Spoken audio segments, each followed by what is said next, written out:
नमस्कार विद्यार्थियों, स्वागत है आपके अपने यूट्यूब चैनल मेट नुमा अकेडमी में। आज हम जिस टॉपिक पे जिक्र कर रहे हैं, आपके 2027 बोर्ड एग्ज़ाम में यहाँ से 5 नंबर तो आपको मिलने हैं। देखिए, आपने बहुत देख ली रील, तो आपको देखना होगा केवल कुछ टाइम दे के इसमें से, जिससे आपको मिल जाएंगे पूरे 5 नंबर। वो भी आसान शब्दों में आपको समझाएंगे और आसानी से आप समझ भी जाएंगे। देखिए क्या हमारा हेनरी का नियम most of the important topic है आपका, इसको कहते हैं। देखिए, यही आपके जो टॉपर बच्चे होते हैं, इन्हीं सब टॉपिकों को अच्छे से कवर करते हैं। उनका देखिए कोई टॉपिक कवर हो या ना हो, लेकिन जो एग्ज़ाम के पॉइंट ऑफ व्यू से टॉपिक होते हैं उन्हें कवर ज़रूर करता है। इसलिए देखिए, ये ऐसे टॉपिक होते हैं जिसमें से क्वेश्चन आने ही आने हैं। किसी ना किसी तरीके से आपको इसमें से क्वेश्चन कैसे आ सकते हैं। देखिए, या तो इसके अनुप्रयोग आ गए, या तो इसके आपके क्या आएंगे, न्यूमेरिकल आ गए, या तो इसका गणितीय रूप आ गया लिखने के लिए, या तो कुछ इसके देखिए बहुविकल्पी के में रूप में भी आएगा। तो हम थोड़ा आपको कुछ इसके बारे में बता दें कि हेनरी का नियम क्या क्या कहता है। कुछ एग्जाम्पल देके समझाते हैं। देख रहे हैं आप यहाँ, तो आपको ठंडी जो देखिए, हम यहाँ पर किसी कंपनी का लोगो नहीं लगवाए हैं, नहीं तो वहाँ से भी कॉपीराइट आ जाता है। इसलिए हम सोच रहे थे कि एक सादी और साफ़ सुथरी आपके लिए एक बोतल लेके आए, लेकिन आपको इसमें पता चल रहा है क्या, जो हमारी कोल्ड ड्रिंक होती है, क्या होता है, कोल्ड ड्रिंक जब बनाई हमारी जाती है तो उसके क्या किया जाता है, स्थिर ताप पर उसमें CO2 मिलाई जाती है। देखिए, इसके कई क्रमबद्ध तरीके होते हैं कैसे कोल्ड ड्रिंक बनाते, लेकिन हमको ये नहीं जानना। लेकिन हमको इतना ज़रूर जानना है, जब हम इसमें CO2 मिलाते हैं तो एक स्थिर ताप होता है और दाब पर हम इसको बनाते हैं। तो देखिए, जब आपकी गैस ढक्कन बंद क्यों रहती है, ताकि आपका इसमें संतुलन बना रहेगा, जो प्रेशर है, दबाव बना रहे। जब इसको आप खोलते हैं तो इसमें देखिए खिस सी आवाज़ आती है, तो समझिए वही आपका जब देखिए दबाव कम हुआ तो गैस बाहर निकल गई, यानी जो मिली थी तो मिली थी और जो नहीं मिल पाई थी वो थोड़ा बहुत निकल गई। तो यही हमारा है हेनरी का नियम। इसकी परिभाषा, इसका गणितीय रूप, इसके कुछ जो अनुप्रयोग हैं इंपॉर्टेंट, वो सब, इसके ग्राफ, हम आपको सब कुछ बताएंगे इसी वीडियो में। चलिए हम आगे बढ़ते हैं। हमारा क्या है हेनरी का नियम, परिभाषा, मोस्ट ऑफ द इम्पोर्टेंट। ये समझिए, परिभाषा से ही आपके गणितीय रूप बनेंगे आगे। तो हम बताते हैं आपका स्थिर ताप पर देखिए क्या है, स्थिर ताप यानी कांस्टेंट टेम्परेचर पर किसी द्रव में घुली गैस की मात्रा उस गैस के दाब पार्शियल प्रेशर के सीधे समानुपाती होती है। अर्थात जितना अधिक दाब होगा उतना अधिक गैस में घुलेगी। तो देखिए क्या है, इसका कहने का मतलब ये है, स्थिर ताप होना जरूरी है, स्थिर ताप होना जरूरी है। अगर स्थिर ताप नहीं होगा तो विलेयता घटती जाएगी, विलेयता घटती जाएगी। मतलब ये, अगर आपने ताप में बढ़ोतरी किया, घटोतरी की, या आपने घटाया या बढ़ाया, क्या होगी, आपकी विलेयता में असर पड़ेगा, जो आसानी से ना गैस को उसमें मिलने नहीं देगी। समझ लीजिए क्यों ऐसा होता है। जैसे आपको ठंडा बनाना है तो वाटर तो उसमें होगा ही, वाटर तो कुछ ना कुछ होगा ही। तो जब आप उसका टेम्परेचर बढ़ाएंगे, जब CO2 को आपको उसमें दबा के डालना है, तो जब नीचे से आप दाब देंगे तो इधर से भी गैस निकलेगी, उधर से भी। तो क्या दोनों का मिल पाना संभव है? इतना आसानी से नहीं मिलेंगी, इसीलिए कहा गया है स्थिर ताप पर। तो देखिए, पहली बात है, हमने स्थिर ताप इसलिए कहा इसमें परिभाषा में, तो किसी द्रव में घुली गैस की मात्रा गैस के दाब के सीधे समानुपाती होती है। तो हम इसका आगे अब आपको गणितीय रूप बताएंगे। बस आप देखिए, ट्रिक आपके लिए, जितना दबाओगे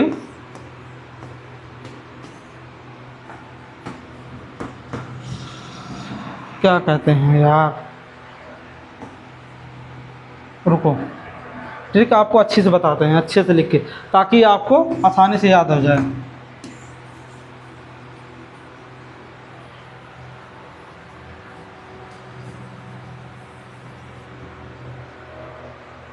देखिए सीधी सी बात है, ट्रिक, जितना आप दबाएंगे उतना घुलेगा। तो कहने का मतलब, देखिए आपको एग्जांपल लीजिए, एक आम लीजिए पक्का, जो ठोस हो लेकिन पका हो, लेकिन आवरण उसके का अंदर का ठोस हो। जब आप उसको अपने हाथ से ऐसे दबाएंगे, तो जब दबाते हैं तो उसमें देखिए वो मिल जाता है आसानी से ना। तो इसीलिए हम कहते हैं जितना दबाओगे उतना घुलेगी, तो जितना दबाओगे उतना घुलेगी, आसान भाषा में समझिए। तो इसका गणितीय रूप देखिए, आपके एग्जाम पॉइंट ऑफ व्यू से ये बहुत महत्वपूर्ण है, मोलांश। ये देखिए क्या, सांद्रता के रूप में। अब देखिए जो हमने वहाँ पे लिखा, हमारी वो परिभाषा के अनुसार यही है लेकिन देखिए क्या है, यहाँ जो समानुपाती का चिन्ह है यही हमारा बराबर होगा, तो इसके बराबर हम क्या लिखते हैं, हेनरी स्थिरांक, जिसको हम के एच कहते हैं। तो जो इसको हटाना है तो क्या करेंगे हम, के एच यहाँ पे लिखते हैं और पी। तो आपको यहाँ जानना क्या है, सी बराबर आपका क्या है, द्रव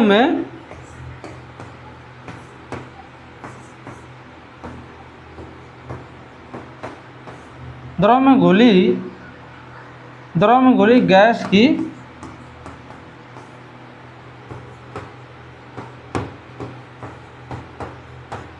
सांद्रता। इस बात को आप ध्यान रखिए, क्या कहा हमने, द्रव में घुली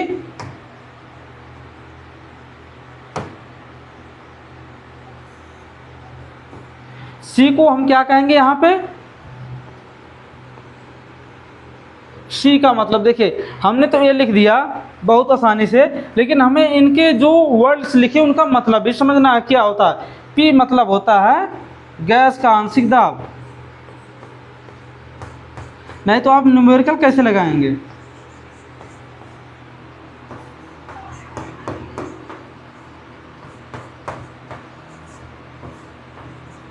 गैस का आंशिक दाब, इस बात को आप ध्यान रखिए। अब केस मतलब आप जानते हैं हेनरी स्थिरांक,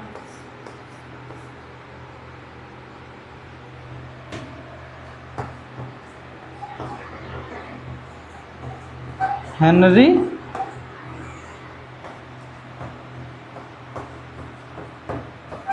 आपका हेनरी स्थिरांक होता है। देखिए क्या होता है, अभी ये देखिए क्या सांद्रता के रूप में, फिर से आपको मैं बता दूं, जो आपकी एनसीईआरटी बुक में है ये नहीं है, लेकिन जो आपको पढ़ना ये है, लेकिन आपको दोनों जानना जरूरी है, क्योंकि देखिए सांद्रता के रूप में आपका ये फार्मूला रहता है। अभी देखिए इसको हम बताते हैं आपको आसान भाषा में।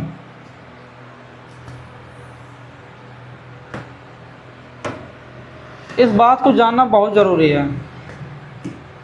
तो क्या हुआ, देखिए हमने इसमें क्या कहा, जो हमारी परिभाषा है हमने वहीं से लिया, समानुपाती होते हैं तो हमने वहाँ से इसको लिया।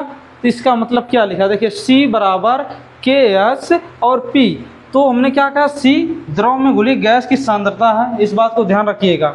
P गैस का आंशिक दाब और के एच हेनरी स्थिरांक। तो अब देखिए हम क्या कहेंगे, मोल अंश।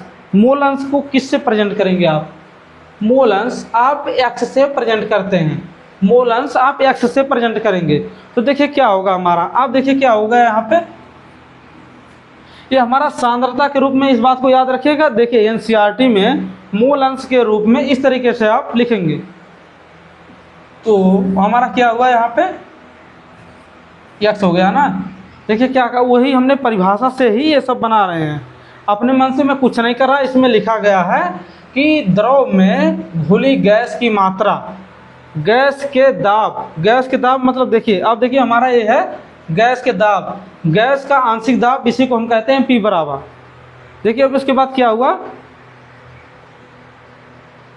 गैस का आंशिक दाब के सीधे समानुपाती होता है। तो हमने देखिए समानुपाती का चिन्ह ए लगाया और यहाँ पे लिख दिया x क्या, देखिए मोल अंश के रूप में हमें पढ़ना है। तो मोल आपको क्या पता है, मोल इसके पिछली कक्षा में हमने आपको बताया कि मोल क्या होते हैं। तो जब ये समानुपाती का चिन्ह हटाएंगे तो जानते हैं क्या, यहाँ बराबर होगा, तो आपका के एच यहाँ पे ए एक्स हो गया।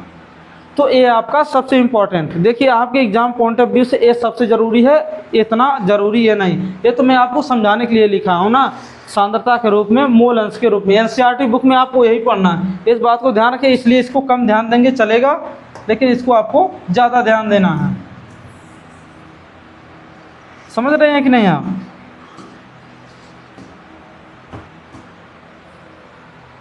तो देखिए एक यहाँ से आपका बन गया। अभी देखो कभी कभी क्वेश्चन कैसे बनते हैं आपके, फर्स्ट ऑफ ऑल आपको इन जो शब्द लिखे गए हैं, जैसे P लिखा गया, के एच, इन सब के बारे में जानना जरूरी है। तो P आपका क्या होगा, गैस का आंशिक दाब, के एच आप तो जानते ही हैं, हेनरी स्थिरांक। हेनरी स्थिरांक आपका ये हो गया। उसके बाद देखिए क्या है, क्या बचा है, ये अक्ष। तो देखिए इन दोनों में कुछ अंतर नहीं जाता। देखिए क्या है इसमें, द्रव में घुले गैस की, देखिए क्या लिखा है, द्रव में घुली गैस, यहाँ पे की लिखना है। तो यहाँ पे देखिए हम यही बातें सेम लिखेंगे, लेकिन देखिए क्या बदलेंगे हम इसमें, द्रव में घुली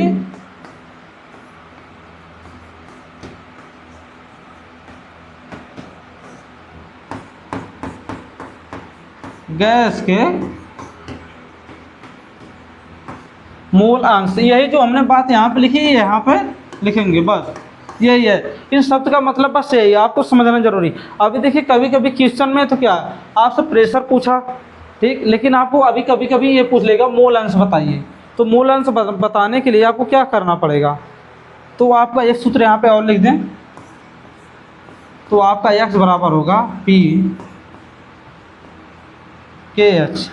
तो कभी कभी इस फॉर्म में आपको क्वेश्चन लगाने पड़ेंगे, तो आपको डरना नहीं, क्योंकि आप यही से कई तरीके से आप पूछ सकते हो। कभी ये पूछेगा तो ये दोनों देगा, ठीक, जब इसको देगा, जब ये इसको के एस यानी हेनरी स्थिरांक पूछेगा तो इन दोनों चीज़ों को देगा। तो यानी कोई न कोई दो चीज़ें देगा और एक चीज़ आपसे निकालने को बोलेगा, इसलिए आप डरिएगा मत, क्योंकि आपको दो चीज़ें तो देनी ही पड़ेगी जो इसमें से निकालनी है, इसलिए आपको डरना नहीं है। तो ये हमारा हो गया गणितीय रूप। देखिए क्या है ये, अब इसके बाद चलते हम आगे। हेनरी के नियम का सिद्धांत, इसके सिद्धांत होते हैं। सिद्धांत क्यों जरूरी है, क्योंकि हमने पीछे पढ़ा स्थिर ताप, तो वही सब बातें यहाँ पे लिखी गई है। जैसे देखिए जब गैस किसी द्रव के ऊपर होती है तब गैस के कुछ अणु द्रव में प्रवेश करते हैं और कुछ वापस बाहर निकल जाते हैं। क्यों, देखिए हम बताते हैं।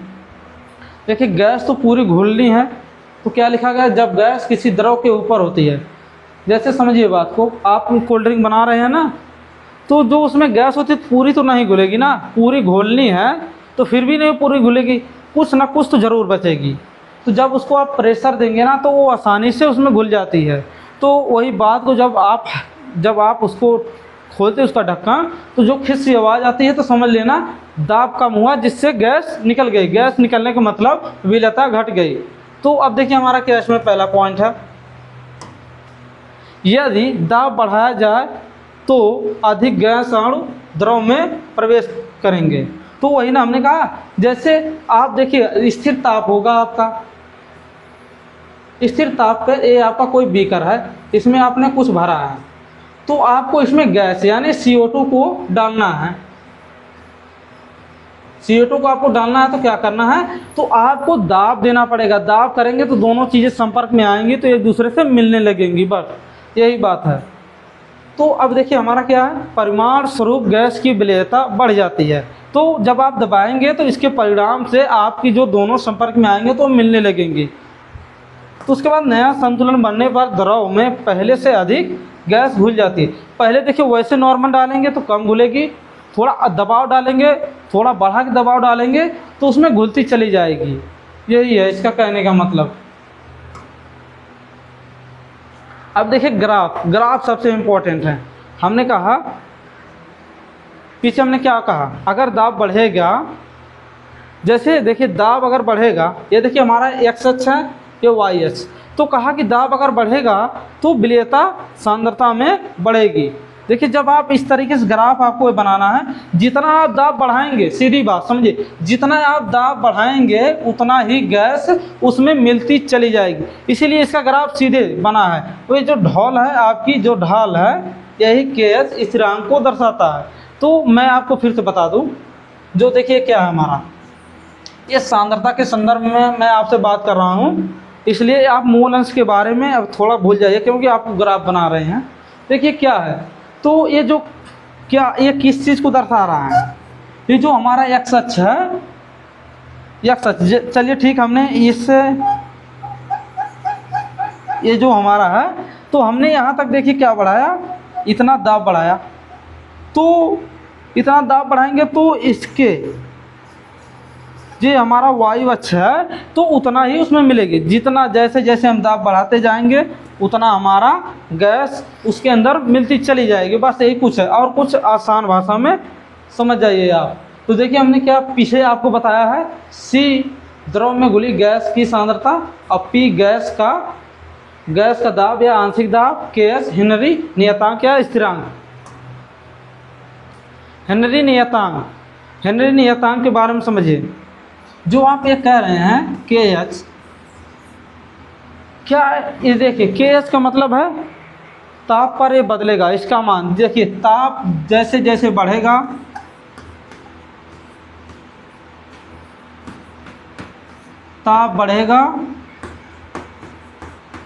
तो KH भी बढ़ेगा। क्यों मैं कह रहा हूँ ऐसा? मैंने आपको फिर से वही उदाहरण दे रहा हूँ, जैसे कोई चीज़ नीचे से आप गर्म कर रहे हैं, देखिए पहले नॉर्मल रखा, तो देखिए KH क्या है, स्थिरांक, वो आप दर्शा रहा है कि आप कितना उस पर बल लगा रहे हैं। आसान भाषा में समझिए, जैसे आप दाब लगाएंगे उस पर, जैसे आप देखिए इसमें आप नीचे से गर्म करेंगे, चलिए एक टाइम के लिए मानिए इसको गर्म नहीं कर रहे हैं तो कम ही दबाएंगे तो भी आपका काम हो जाएगा। लेकिन आप यहाँ से गर्म करेंगे तो जो ये है, जो आपको ज़्यादा दाब लगाना पड़ेगा, इसीलिए आपका ताप बढ़ेगा, तो KH का मान भी बढ़ेगा। इस बात को ध्यान रखिएगा, इस बात को आप ध्यान रखिएगा। उसके बाद क्या है, ये अलग अलग गैसों के लिए अलग होता है, क्योंकि कोई ऐसी गैसें होती हैं जो आसानी से मिल जाती हैं, कोई ऐसी गैस होती है जो आसानी से नहीं मिलती। तो अब देखिए, अब वही बातें हम यहाँ पे लिखे हैं, गैस की प्रकृति, यानी मैंने बोला ना अलग अलग गैस के लिए अलग होता है, गैस की प्रकृति, उस नेचर ऑफ द गैस, अलग अलग गैस के लिए हेनरी स्थिरांक का मान अलग होता है। जो गैसें पानी में अधिक आसानी से घुलती हैं, उनका KH मान कम होता है। तो हमने आपको वही बताया ना, उनका KH मान जो आसानी से घुल जाएंगी तो उनका KH मान वैसे ही कम होगा, और जो आसानी से नहीं मिलेंगे उनका KH मान अधिक होगा।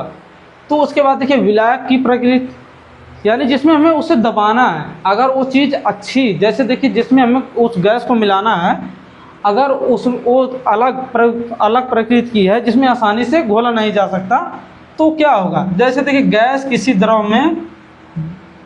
किस द्रव में घोली जा रही है उस पर भी निर्भर करता है। अलग अलग विलायकों में गैस के लिए KH, इसको आप भूल जाइए, ये देखिए आपका KH का मान भिन्न होता है। इस बात को ध्यान, मैंने आपको पहले ही बताया, ताप यानी टेम्परेचर, तापमान यानी टेम्परेचर, ताप बढ़ाने पर हेनरी स्थिरांक का मान बढ़ता है, जिसके कारण तापमान बढ़ने से द्रव में गैस की विलेयता घट जाती है। मैंने आपको बताया ना घट कैसे जाती है, क्योंकि देखिए जिस चीज़ में आसानी से गैस मिल रही थी, जब आपने उसे ताप दिया तो इसमें से भी गैस बनने लगी। तो क्या गैस में गैस मिलाना इतना आसान होगा? जब तक कि वो गैसें द्रव के संपर्क में ना आएंगे तब तक आसानी से नहीं मिलेंगे। मैं आपको बता रहा हूँ, जब देखिए इसमें से गैस निकलेगा, जैसे समझिए आप यहाँ से CO2 डाल रहे हैं, यहाँ आपका ये है, और आपने इसको गर्म किया तो इसकी जो वाष्प होगी या कुछ भी होगा, जो इसकी गैस निकलेगी तो इस बीच में भरा जाएगी। तो जब आप इस CO2 को दबाएंगे और ये इधर से दबाएगी, क्योंकि नीचे से ताप मिल रहा है, एनर्जी, तो उसको फ्लो यानी बीच में रोक देगी, तो आसानी से नहीं, तो हमें ज़्यादा इसकी विलेयता घट, ये तब तक नहीं इसमें घुलेगा जब तक कि ये इसके संपर्क में ना आ जाए निचले वाले हिस्से में।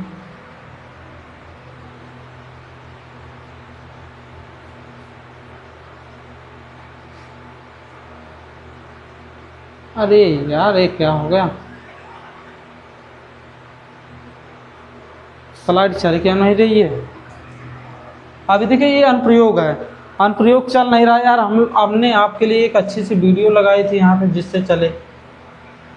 जैसे देखिए इसमें क्या है, ये कोल्ड ड्रिंक की बोतल है ना, इसको खोलेंगे तो उसमें से निकलते हैं गैसें, निकलती हुई दिखाई देंगी। हमने बनाया था, चल ही नहीं रहा, पता नहीं क्यों,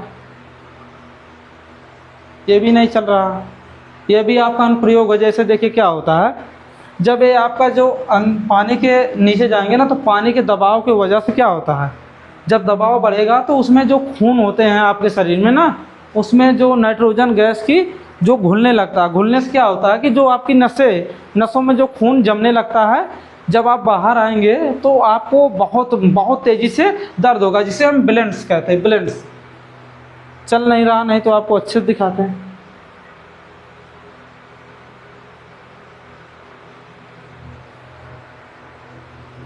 चलिए ठीक है, उसको छोड़िए। मैंने आपको समझाया अच्छे से क्या दिक्कत होती है। अगर आपको ब्लेंड से बचना तो आपको उसमें हीलियम गैस मिलानी पड़ती है। जो सिलेंडर पीछे लदा था, अभी हम बताते हैं कि उसमें कितना % कौन सी गैस भरी जाती है। तो हेनरी के नियम के अनुप्रयोग का मतलब ये होता है कि आप अपने दैनिक जीवन में कैसे उसका उपयोग या उसको कैसे समझते हैं, यही बात होती है। सोडा वाटर और शीतल पेय, soft drink and soda water, तो वही जो ठंडा वाला है आपका, हमने वही बताया, तो पीछे वही है सेम। बोतल के अंदर CO2 की घुलनशीलता बढ़ाने के लिए इसे उच्च दाब पर सील किया जाता है। तो वही हमने बताया, जब उसको दबा दिया जाता तो उसको उस पर सील कर दिया जाता है। गहरे समुद्र में गोताखोर स्कूबा डाइवर्स, तो जो मैंने आपको बोला ना, अधिक दाब के कारण गोताखोर के रक्त में यानी ब्लड में नाइट्रोजन ऑक्सीजन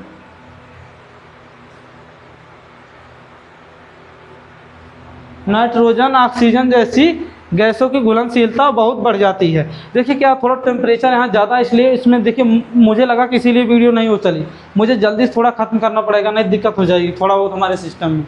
ये देखिए ब्लेंड्स की शिकायत क्यों होती है, मैंने आपको बताया, जब उसमें आपका जब मिलता है ना तो उसमें जमने लगता है। जमने से आपके जो खून आसानी से पास नहीं होता, इसलिए आपको वहाँ बहुत तेज दर्द होता है। तो इससे उनको बचाने के लिए क्या किया जाता है, देखिए क्या है, यह हीलियम इतना % होता है, उसके बाद प्लस इसमें 56.2% आपका क्या होगा, क्या इसको क्या कहते हैं, अभी हमने आपको बताया N2 हो गया आपका। उसके बाद आपका क्या होगा प्लस 32, उसके बाद आपका कितना होगा, ये आपका है ऑक्सीजन। यही आपका सिलेंडर का मतलब, सिलेंडर जो आपके पीठ पे लगी रहती है अंदर सांस लेने के लिए, यही सब गैसें आपको भरी जाती है। देखिए क्यों, क्योंकि जो ये उच्च दाब पे ये आसानी से मिलती नहीं है, क्योंकि जो जब आपको दाब मिलेगा तो ये आसानी से घुलती नहीं, इसीलिए इसको मिलाना ज़रूरी है। तो अब देखिए अधिक ऊंचाई पर पर्वतारोहण, देखिए क्या होता है, जैसे जैसे आप ऊंचाई पर जाएंगे, ऊंचाई पर जाने पर क्या होगा, आपका जो वायुमंडलीय दाब वहाँ पे घटते जाता है, तो जिससे आपकी जो ऑक्सीजन की कमी आपको फील होगी और आपको थकावट महसूस होगी। तो बस इसीलिए देखिए क्या, यही है उसका अनुप्रयोग। कम दाब के कारण हवा में ऑक्सीजन का आंशिक दाब कम हो जाता है। इसके परिणाम स्वरूप पर्वतारोहियों के रक्त और ऊतकों में ऑक्सीजन की सांद्रता कम हो जाती है। मैंने कहा ना, अगर दाब कम होगी तो उसमें मिलाव, जो आपका जो प्रेशर होता है वो कम हो जाता है। बस इस बात को समझिए आप। तो आप देखिए क्या है, इससे देखिए मैंने कहा ना आपको कमज़ोरी हो जाएगी। जब ऑक्सीजन आपको शरीर में अच्छे से नहीं मिलेगा तो आपको वैसे ही कमज़ोरी आ जाएगी। तो हेनरी नियम की सीमाएं देखिए, आपको जल्दी जल्दी बताना, मुझे सेटअप में गड़बड़ी लगने लगी है। यह नियम तभी लागू होता है, कब लागू होगा, जब तापमान स्थिर हो। मैंने आपको पहले ही बताया इसकी सीमाओं में क्या, तापमान स्थिर हो, गैस और द्रव के बीच कोई रासायनिक अपक्रिया ना हो। अगर रासायनिक अपक्रिया होगी तो गैस वहाँ से जरूर निकलेगी। जब गैस निकलेगी तो देखो गैस में गैस आसानी से मिलेगी नहीं, विलयन हो। तो देखिए हमारा आज का क्लास इतना है, इसके बाद हम अगले टॉपिक पे आपसे मिलेंगे। राउल्ट का नियम चलेगा हमारा टॉपिक। मिलते हैं, तब तक के लिए